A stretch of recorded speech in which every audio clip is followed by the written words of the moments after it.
नमस्कार. शब्द फुले या आपल्या पॉडकास्टवर 39व्या भागात मी सुजाता आपलं मनपूर्वक स्वागत करते. कथा लग्न गोंधळ. लेखन मिलिंद गीता रामदास राणे. अभिवाचन सुजाता. ऐकूयात. लग्न गोंधळ. माणसाला आयुष्यात काय लागतं? अन्न, वस्त्र, निवारा. यात ॲड करायचं झालं तर लग्न करावं. कारण सध्या ज्या पद्धतीने ऑनलाईन विवाह साईट्स आणि लग्न जुळवणाऱ्या संस्था निघाल्या आहेत, त्यावरून लग्न जमणं सध्या किती कठीण झालंय हेच दिसून येतं. पूर्वीच्या काळी लोकांच्या अपेक्षा माफक होत्या. नात्यातला एखादा चांगला मुलगा किंवा मुलगी असेल तर लग्न पटकन जुळवून टाकायचे. नोकरी, घराच्या बाबतीत फार अपेक्षा नसायच्या. मुलगा मुलगी चांगले असले, कुटुंब चांगले असेल तर बाकीच्या गोष्टी दुय्यम ठरायच्या आणि लग्न वेळेवर पटकन होत. पण आता मात्र काळ बदललाय. काळ बदलला, मुली शिकू लागल्या, चांगल्या कमावू लागल्या. त्यामुळे शिकण्यासाठी, करिअर करण्यासाठी त्यांना वेळ लागू लागला. लग्नही आताशा उशिरा होऊ लागली आहेत. मुलींच्या आणि त्यांच्या आई वडिलांच्या अपेक्षा वाढल्या. त्यामुळे शिक्षण घेऊन छोटी मोठी नोकरी करणाऱ्या मुलांना मुलीवाले नापसंत करू लागले. मुलाची स्वतःची मोठी जागा हवी ही अपेक्षा वाढू लागली आहे. व्यवसाय करणारा मुलगा तर बहुतेक मराठी मुलींना आणि त्यांच्या पालकांना नको असतो. कारण नोकरीत जी काही थोडीफार सुरक्षितता असते ती व्यवसायात नाही असं त्यांचं ठाम मत. त्यामुळे मराठी माणसांमध्ये मोठे उद्योजकच निर्माण होत नाहीत. बरं, प्रेम करून लग्न करणारे मोजकेच. शाळा कॉलेजात प्रेम प्रकरण करून लग्नापर्यंत जाणं बहुतेकांना कठीण होतं. कदाचित प्रेम करून काही जणांना कंटाळाही आलेला असतो. त्यातून मनही भरलेलं असतं. मग फॉर अ चेंज म्हणून म्हणा किंवा आई वडिलांचा विरोध नको म्हणून म्हणा, प्रेम प्रकरण करत असलेले आणि करून मोकळे झालेलेही ह्या ऑनलाईन लग्न स्थळांवर आपलं नाव लग्नासाठी रजिस्टर करत असतात. आता हे सगळं मी तुम्हाला का सांगतोय तर माझा परिचय देतो. नमस्कार, माझं नाव सुनील चव्हाण. वय वर्ष 27. उंची 5 फूट 5 इंच. गहू वर्ण. शिक्षण मास्टर इन कॉमर्स मॅनेजमेंट मधून. सध्या लॉच्या शेवटच्या वर्षाला आहे. कामाला सध्या पाणी खात्याच्या जुन्या इमारतीत लोकविकास पक्षाच्या ऍडमिनिस्ट्रेशन विभागात ऍडमिनिस्ट्रेशन अँड लीगल असिस्टंट म्हणून काम करतोय. मागील 3 वर्षांपासून. पगार 25,000 महिना. स्वतःची जागा नाही, वडिलांची चाळीत जागा आहे. रिडेव्हलपमेंट चालू आहे. येत्या 1-2 वर्षाच्या आत 1 बेडरूम फ्लॅट मिळण्याची अपेक्षा आहे. एक मोठी बहीण आहे जिचं लग्न झालेलं आहे. कुठे सुयोग्य मुलगी असेल तर सांगा. हे सगळं लोकांना सांगून मी खूप कंटाळलोय. मागच्या 3 वर्षांपासून मी हेच करतोय, पण अजून मनासारखी मुलगी मिळाली नाही आहे. तुम्हाला सांगतो, खरं म्हणजे मला लव्ह मॅरेज करायचं होतं. पण मुळात दुर्दैवाने मनासारखी मुलगी प्रेम करण्यासाठी कधी सापडलीच नाही. बरं, घरची परिस्थिती बेताची असल्यामुळे मुलीला फिरवण्यासाठी ना बाईक होती ना पैसे. वडिलांनी मी कॉलेजमध्ये असताना बरंच रडल्यानंतर त्यांचा बोनस झाल्यावर एक सायकल घेऊन दिली होती आणि कॉलेजवाल्या मुलाला काहीतरी पॉकेट मनी द्यायला हवा म्हणून 200 रुपये महिना ते देत होते. आता अशा परिस्थितीत गर्लफ्रेंडला फिरवणं मला परवडणारं नव्हतं. तसंच माझ्या नात्यातले जेवढे काका मामा होते त्यांची सगळ्यांची अरेंज लग्न झालेली होती. म्हणजे काय, आमच्या नात्यात, आमच्या संपूर्ण खानदानात प्रेम करून लग्न केल्याचा इतिहास नव्हता. आमच्या वडिलांनी तर मला स्पष्टच सांगितलं होतं, बरं का सुनील, प्रेम करून लग्न करायचं असेल तर स्वतःच्या जीवावर वेगळं राहून करावं. आमच्याकडून कुठलीही मदतीची अपेक्षा करायची नाही. एकदा तर मी कॉलेजात असताना आमच्या नाटकात काम करणाऱ्या मुलीचा फोटो आईला कपडे धुताना माझ्या खिशात सापडला. तेव्हा मला तिने दमच देऊन ठेवला होता, सुनील, मुस्काट फोडेन, प्रेमाची लफडी वगैरे करशील ना तर. त्यामुळे प्रेम करून लग्न करण्याची इच्छा मनात दाबून लग्न करून मग प्रेम करावं असं मी ठरवलं. पण अरेंज मॅरेज जमण्यातल्या अडचणी बघितल्या आणि लग्न करूच नये असं मला वाटू लागलं. माझ्या बहिणीचं लग्न झालं आणि मी निश्वास सोडला. बरीच वर्ष तिच्यासाठी मुलगा शोधत होते, पण हिच्या राशीला कुठून मंगळ चिकटला माहित नाही. त्यामुळे मॅडमचं लग्न जमेना आणि हिचं लग्न जमेना म्हणून मला माझ्या लग्नाचा विषय काढता येईना.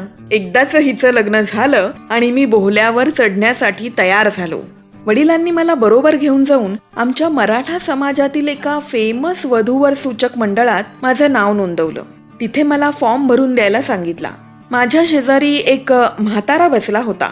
तो माझा फॉर्म बघत होता. माझं शिक्षण वगैरे वाचून तो खुश झाला.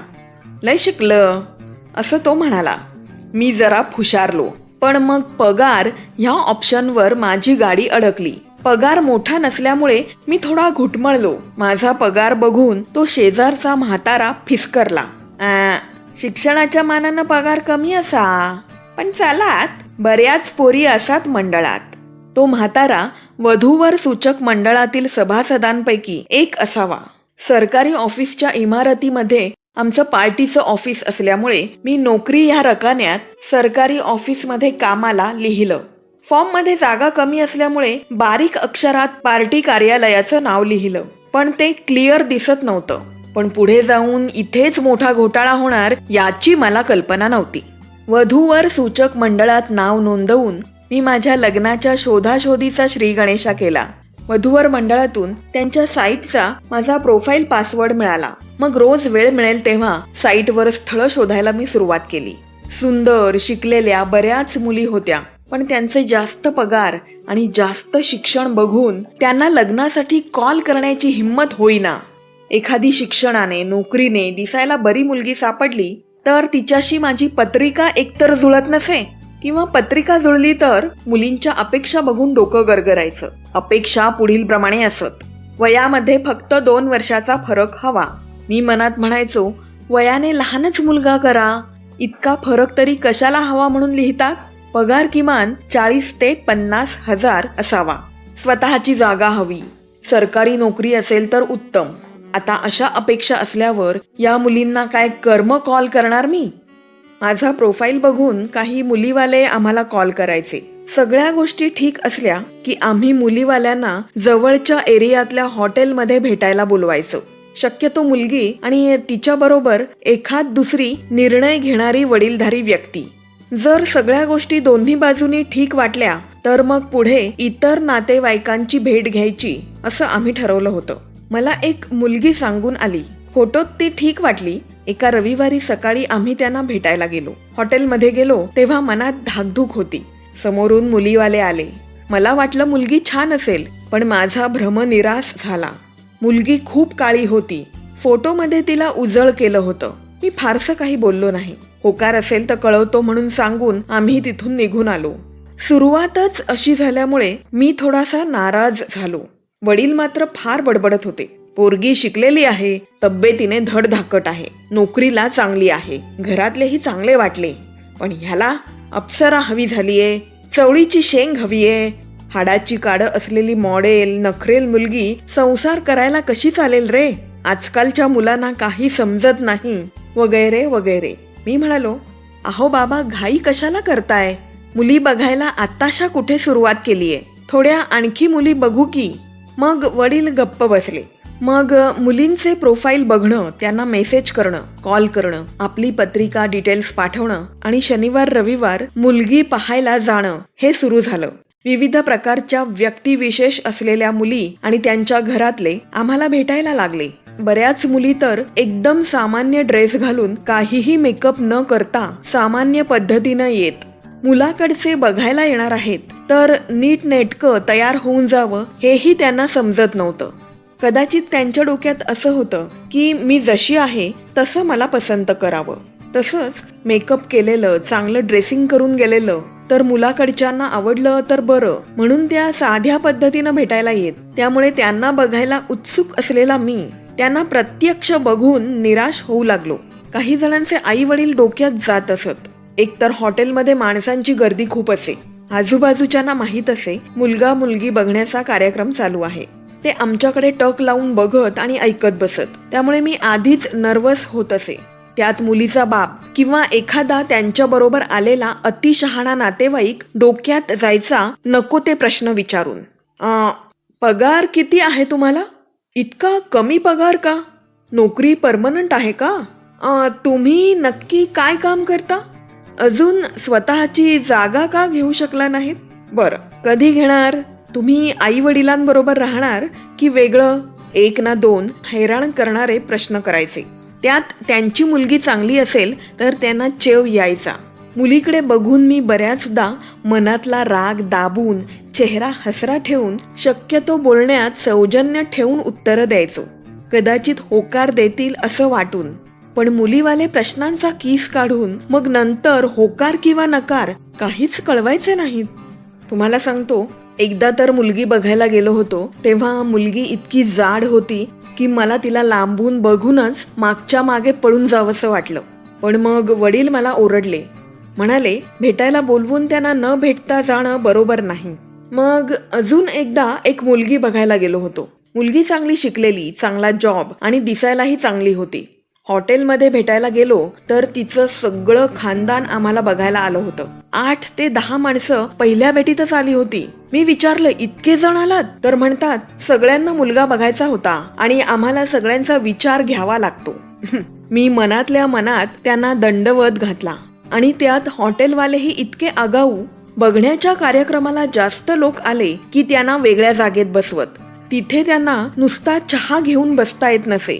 त्यांना कंपल्सरी नाश्ता किंवा ज्यूस घ्यावाच लागे. प्रत्येक व्यक्तीचे कमीत कमी 200 रुपये घेत. त्यावेळी इतकी माणसं आलेली. मुलीकडे बघून मी नाईलाजाने 1600 रुपये दिले. मुलीकडच्यांनी नंतर होकार किंवा नकार काहीच कळवलं नाही. इतके पैसे गेले म्हणून वडील मात्र माझ्यावर उखडले. अरे कमाल आहे, त्यांची माणसं जास्त होती, तुला बिलाचे पैसे द्यायची काय गरज होती? मी मनात म्हटलं, लॉटरी लागेल असं वाटलं होतं हो मला, म्हणून पैसे दिले. अशा प्रकारे मुली येत होत्या, मी बघत होतो, पण मनासारखं काही घडत नव्हतं. नंतर तर मला इतकं फ्रस्ट्रेशन येऊ लागलं की मुलगी कशीही असावी, होकार देऊन लग्न करावं असं मला वाटू लागलं. बरं, कोल्हापूर, सोलापूर, सातारा, सांगली, रत्नागिरीकडच्या काही चांगल्या मुली मला येत. पण त्या आमच्या तळ कोकणातील नाहीत, जातीतल्या नाहीत. खाण्यापिण्यात, राहणीमानात बराच फरक असतो म्हणून आमचे तीर्थरूप त्यांना नकार देत. त्यामुळे त्या मला पसंत असूनही गप्प राहणं मला भाग पडे. अशीच पटकन 2 वर्ष निघून गेली. लग्न जमत नसल्यामुळे नातेवाईक आणि मित्रांनी हैराण करून सोडलं होतं. डोकं नुसतं खराब झालं होतं. त्यात एकदा विवाह मंडळाने वधूवर मेळावा भरवला होता. मी त्या मेळाव्याला जावं, मी त्यात भाग घ्यावा म्हणून माझ्या वडिलांनी आणि बहिणीने जबरदस्ती केली. त्या मेळाव्यात बऱ्याच मुली येतात, समोरासमोर भेटता येतं, माहिती मिळते, लग्न पटकन जमतात. तेव्हा तू या मेळाव्याला जा असं ते म्हणू लागले. मीही जायचं नक्की केलं. नाव नोंदणीसाठी त्यांनी वेगळे 1000 रुपये शुल्क माझ्याकडून घेतले. या मंडळाने तर लग्न जमवण्याचा मस्त धंदाच करून टाकलाय. प्रत्येक गोष्टीसाठी पैसे लावायचे. त्या मेळाव्यात किमान 100 ते 150 मुले आली होती. म्हणजे किती पैसे त्यांनी एका दिवसात कमावले बघा. मी मेळाव्याच्या हॉलमध्ये गेलो तेव्हा बऱ्याच मुली आणि मुलगे आले होते. मुली तर खूप सजून वगैरे आल्या होत्या. मनात म्हटलं, इतक्या चांगल्या मुलींपैकी काही मुलींची स्थळं मला काय येत नाहीत.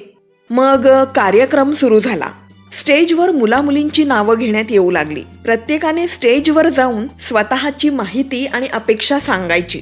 तिथे आलेल्या ज्या सुंदर सुंदर मुली होत्या त्यांचं शिक्षण, पगार आणि अपेक्षा ऐकूनच मी सर्द झालो. मनात म्हटलं, यांना लांबूनच बघून समाधान मानायचं. हातात काही या येणाऱ्यातल्या नाहीत.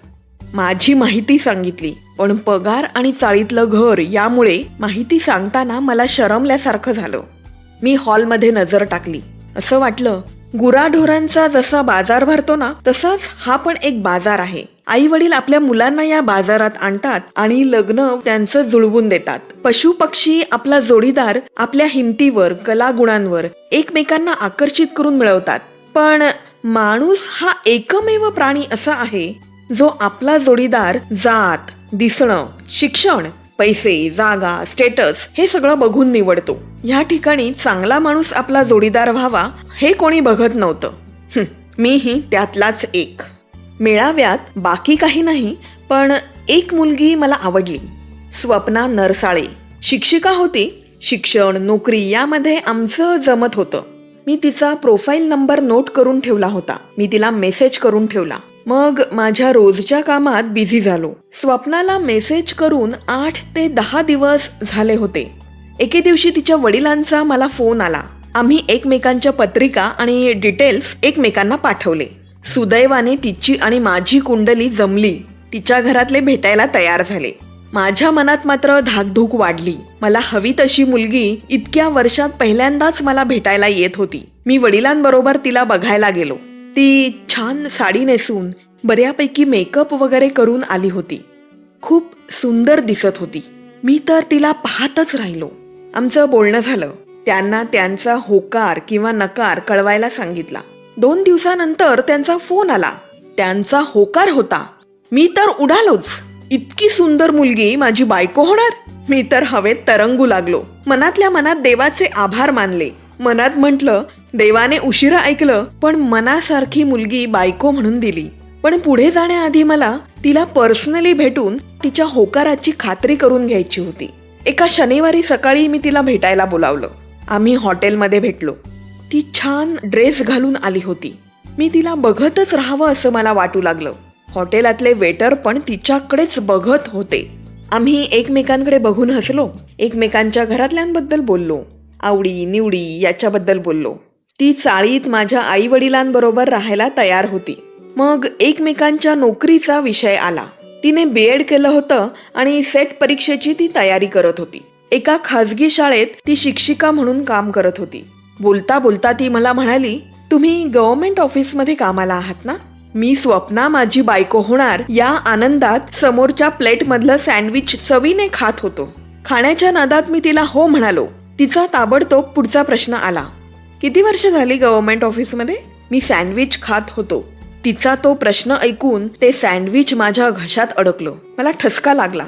ती खुश होऊन पुढे म्हणाली, खरं सांगू का, मला कधी वाटलं नव्हतं की गव्हर्नमेंट सर्व्हिसमध्ये कामाला असलेला मुलगा मला नवरा म्हणून मिळेल. आमचे भाऊजी पण सरकारी नोकरीत कामाला आहेत. तिचं हे वाक्य ऐकून माझ्या लक्षात आलं की यांचा गैरसमज झाला आहे की मी सरकारी नोकरीत कामाला आहे. मी तिला हळूच विचारलं, तू आणि तुझ्या घरातल्यांनी मला पसंत केलं ते फक्त मी सरकारी ऑफिसमध्ये कामाला आहे म्हणून का? ती लाजली आणि मान खाली घालून म्हणाली, तसंच काही नाही, पण सरकारी नोकरीमुळे आम्ही तुम्हाला पहिला प्रेफरन्स दिला. झालं. मी मनातल्या मनात माझ्या कपाळावर हात मारून घेतला. सरकारी ऑफिसमध्ये आमच्या पार्टीचं ऑफिस असल्यामुळे हा मोठा गोंधळ झाला होता. देवानं मोठ्या संकटात मला टाकलं होतं. मनासारखी मुलगी बायको होणार होती. स्वप्नाला कसंही करून मला हातून जायला द्यायचं नव्हतं. मला ती खूप आवडली होती, पण त्यासाठी मला खोटं बोलावं आणि वागावं लागणार होतं. माझ्यासमोर खूप मोठा पेच निर्माण झाला होता. म्हणजे बघा, खरं सांगायचं तर स्वप्ना हातातून जाणार आणि खोटं सांगायचं तर मोठी रिस्क होती. काय करावं तेच मला समजेना. ह्याच टेन्शनमध्ये मी दुसऱ्या दिवशी ऑफिसमध्ये बसलेलो असताना आमच्या पार्टी ऑफिसचा हेड अजित याने मला बघितलं. मी त्याला सगळा प्रॉब्लेम सांगितला. तो म्हणाला, हे बघ, मनासारखं काही मिळवायचं असेल तर सरळ मार्गाने मिळतंच असं नाही. मी त्याला म्हटलं, अरे पण हा आमच्या आयुष्याचा प्रश्न आहे. माझ्या आणि माझ्या कुटुंबाच्या प्रतिष्ठेचा प्रश्न आहे. उद्या फसवणूक केली म्हणून किती बदनामी होईल आमची, आणि पोलीस केस झाली तर सगळीच वाट लागेल. परत उद्या लग्नानंतर तिला कळलं तर तिच्या घरातल्यांसमोर आणि तिच्या समोर माझी काय इज्जत राहील. त्याने शांतपणे ऐकलं आणि म्हणाला, अरे काही होत नाही रे, एकदा लग्न झाल्यानंतर कळलं तर काय होणार? बडबडतील आणि गप्प बसतील. थोडंसं निर्लज्ज व्हायचं. ऑफिसमध्ये आपण बॉसचं ऐकतो ना, तसंच या कानाने ऐकायचं आणि त्या कानाने सोडायचं. एक मात्र लक्षात ठेव, लग्नानंतर पहिल्या 6 महिन्यात बायको प्रेग्नंट राहिली पाहिजे एवढं बघायचं. मग बायको आणि तिच्या घरातले बडबडतील आणि गप्प होतील.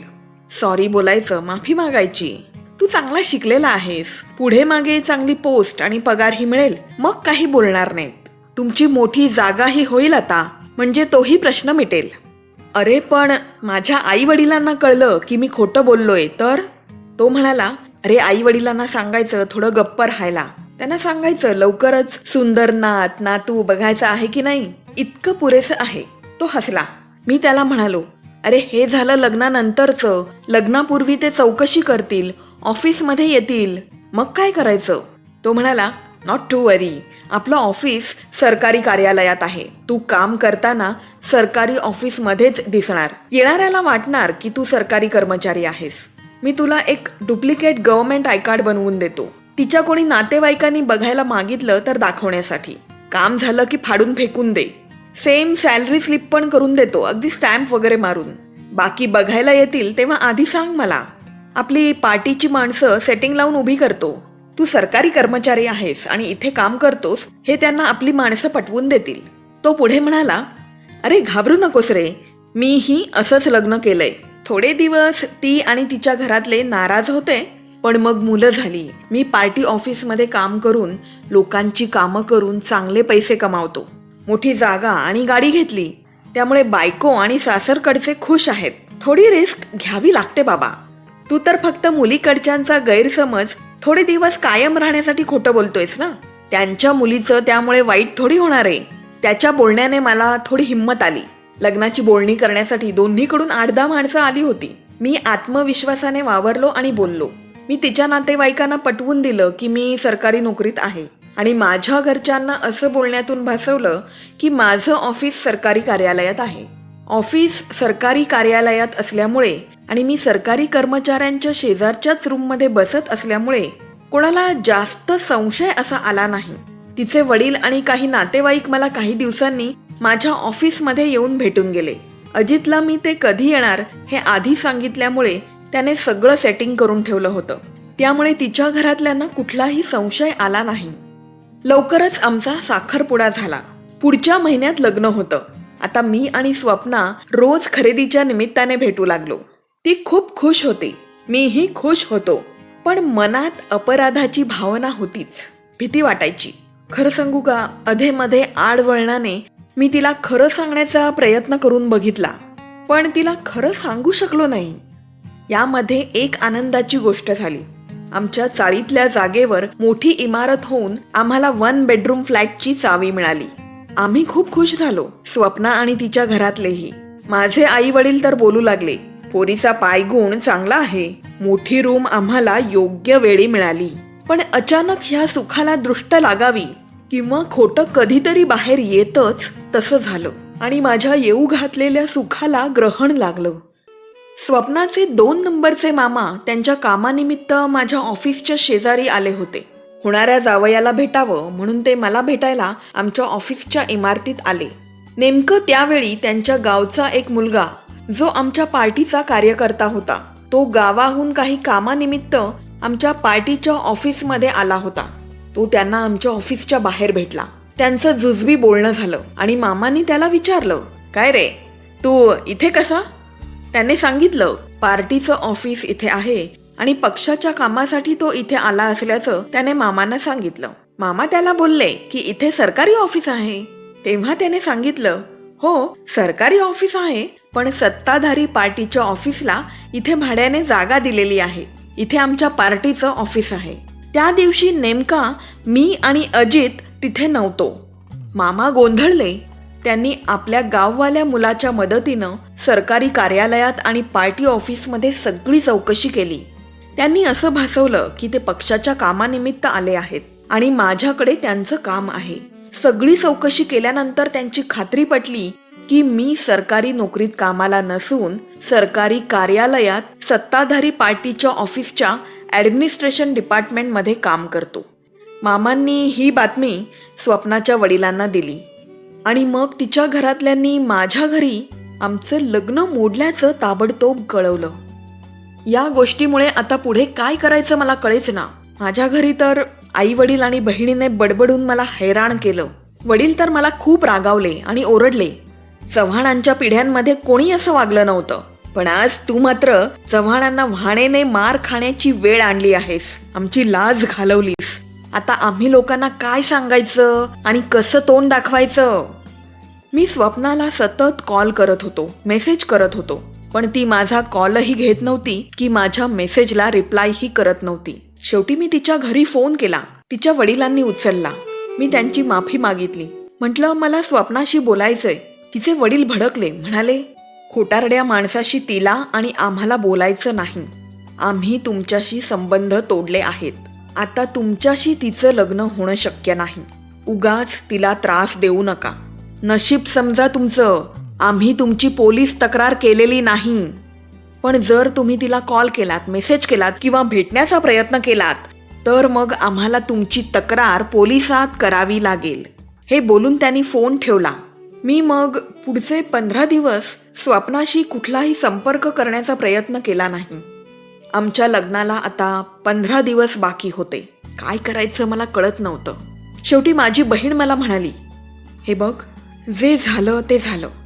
शेवटचं एकदा स्वप्नाशी आणि तिच्या घरातल्यांशी बोलून घे. तयार आहेत का बघ लग्नाला. नाहीतर सर्व नातेवाईकांना लग्न मोडलं म्हणून कळवावं लागेल. मग मी रविवारी सकाळी स्वप्नाच्या घरी निघालो. जाण्यापूर्वी गणपतीच्या मंदिरात जाऊन देवाचं दर्शन घेतलं. देवाला म्हणालो, तूच काय तो आता मार्ग दाखव यातून. मित्रांनो, तुम्हाला जर तुमच्या आवडीच्या किंवा तुमच्या स्वलिखित कथा पाठवायच्या असतील तर शब्दफुले@gmail.com ह्या ईमेलवर पाठवा. डिस्क्रिप्शनमध्ये शो नोट्समध्ये हा ईमेल ID मी दिला आहे. त्याचप्रकारे Shabdphule Facebook page, Instagram, YouTube channel यावर कमेंट करा किंवा मला मेसेज करा. स्वप्नाच्या दारावरची बेल दाबली. बऱ्याच वेळाने दरवाजा उघडला गेला. समोर तिचे भाऊजी होते. मी हसलो आणि म्हणालो, प्लीज थोडा वेळ, शेवटचंच स्वप्नाशी आणि तुम्हा सर्वांशी बोलायचं आहे. त्यांनी दरवाजा उघडला. मी आत गेलो. घरात तिचे आई वडील आणि बहीण होते. तिचे वडील मला बघून चिडले, ओरडले. मी तुम्हाला येऊ नका म्हणून सांगितलं होतं ना. स्वप्नाचे भाऊजी म्हणाले, बाबा, त्यांना शेवटचं थोडंसं आपल्या सर्वांशी बोलायचंय. त्यांना बोलू द्या, मग ते जातील. मी विचारलं, स्वप्ना कुठे आहे? तिच्या बहिणीने तिला 2 वेळा हाक मारल्यावर ती बेडरूम मधून रडतच बाहेर आली आणि दरवाजाजवळ उभी राहिली. तिचा चेहरा खूप उतरला होता. तिची ही अशी अवस्था बघून मला माझाच राग आला होता. मी तिला आधीच खरं सांगायला पाहिजे होतं. निदान तिची ही अशी अवस्था तरी झाली नसती. मग मी बोलायला सुरुवात केली, पण शब्दच तोंडातून निघेना. मी थोडा घाबरतच तिला सॉरी म्हणालो. पण अचानक स्फोट व्हावा तशी ती रागाने माझ्याजवळ आली आणि माझ्या कानाखाली मारली. माझ्याकडे जळजळीत नजरेने बघत ती म्हणाली, तुम्हाला खरं सांगायला काय झालं होतं? खोटं बोलताना, फसवताना काहीच कसं वाटलं नाही तुम्हाला? मी थोडा वेळ शांत राहिलो. मग तिला म्हणालो, तू मला हक्काने मारलंस ना, त्यामुळे खूप बरं वाटलं बघ. आज 2-3 वर्ष मुली बघतोय. लग्न जमत नव्हतं. कमी पगार, चाळीत घर म्हणून. अचानक तुझं स्थळ आलं आणि ध्यानी मनी नसताना तुझ्याकडून होकार आला. मी फसवलं नाही. माझा तसा विचारही नव्हता. गैरसमज तुमच्याकडून झाला होता. मी गव्हर्नमेंटमध्ये कामाला आहे असा. तुझ्यासारखी चांगली मुलगी माझी बायको व्हावी ही इच्छा होती ग. तुला हातातून जाऊ द्यायचं नव्हतं मला. म्हणून मी फक्त तुमचा गैरसमज कायम ठेवण्याचा प्रयत्न केला. फक्त तुम्हाला खुश ठेवता यावं म्हणून. त्यासाठी मी काही चुका केल्या, त्या मला मान्य आहेतच. मी तुला सांगायचा अनेकदा प्रयत्न केला, पण नाही सांगू शकलो. सतत भीती वाटत राहायची ग. तू मला कायमची दुरावशील म्हणून घाबरायचो. मी शिकलेला आहे, चांगल्या घरातला आहे. आता मोठं घरही झालंय. उद्या पुढे मागे चांगला पगार, नोकरी, चांगली पोस्टही मिळेल. पण तुम्हाला जर मी आधीच सांगितलं असतं की मी गव्हर्नमेंटमध्ये कामाला नाही, तर तुम्ही मला नक्कीच नाकारलं असतं. नाकारलं असतं नाही, खरं तर तुम्ही मला नाकारलंच आहे. सगळं माझ्याकडे असूनही फक्त सरकारी नोकरी नाही म्हणून. मी थोडा वेळ थांबलो आणि तिला म्हणालो, स्वप्ना, तू मला म्हणाली होतीस मी जर LLB चांगल्या मार्कांनी उत्तीर्ण झालो तर तुला आवडलेले कानातले रिंग्स मी तुला गिफ्ट द्यावे. मी LLB झालोय. ते मी घेऊन आलोय तुझ्यासाठी, माझी शेवटची भेट म्हणून. प्लीज नाही म्हणू नकोस. मी तो बॉक्स टेबलवर ठेवला आणि म्हणालो, माझ्यामुळे तुम्हाला खूप त्रास आणि मनस्ताप होतोय. त्याबद्दल जमलं तर क्षमा करा. मी तुम्हाला कुठलाही त्रास यापुढे देणार नाही. मी तिच्या घरातल्यांना नमस्कार केला आणि निघालो. तेवढ्यात मागून स्वप्नाचा आवाज आला. मला एकदा तरी खरं सांगायचं होतं. खोटं किती दिवस टिकणार होतं? मी तिच्याकडे बघून तिला म्हणालो, खरं सांगितल्यावर तू लग्नाला तयार झाली असतीस? ती म्हणाली, एकदा सांगून तरी बघायचं होतं. नकारच दिला असता असं कसं समजलात? मी शांतपणे तिच्याकडे बघितलं. तुला आता सगळं खरं सांगितलंय.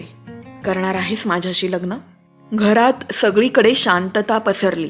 तिने माझ्याकडे पाहिलं आणि म्हणाली, यापुढे असं पुन्हा खोटं बोलणार नसाल तर? हो. तिच्या घरातले हसले. स्वप्ना पण माझ्याकडे पाहून हसली. सासरे थोडे तळ्यात मळ्यात होते, पण मग तिच्या बहिणीने आणि त्यांच्या जावयांनी त्यांना समजावल्यावर ते लग्नासाठी तयार झाले आणि आमचं लग्न झालं. मित्रांनो, माझं नशीब चांगलं म्हणून सगळं ठीक झालं. पण ज्या मुलांची लग्न व्हायची आहेत त्यांना माझा प्रेमळ सल्ला आहे की त्यांनी असं काही करून लग्न जमवण्याच्या फंदात पडू नये. आणि बरं का, आत्ताच आपले प्रोफाईल्स आणि फॉर्म्स चेक करा. काही गोंधळ होईल असं काही लिहिलं आहे का ते पहा. पुढे जाऊन माझ्यासारखं व्हायला नको. काय, माझं कसं बसं झालं पण तुमचं होईलच असं समजू नका. नमस्कार. कथा लग्न गोंधळ. लेखन मिलिंद राणे. अभिवाचन सुजाता. मित्रांनो, खूप खूप आभार ही कथा ऐकल्याबद्दल. ही कथा कशी वाटली मला नक्की कळवा. मला तुमच्या अभिप्रायाची प्रतीक्षा आहे. मंडळी, शब्दफुलेच्या ह्या भागात मी सुजाता आपला आत्तापुरता निरोप घेते. पुन्हा भेटू पुढच्या भागात. Stay blessed, stay blessed. Thank you. धन्यवाद.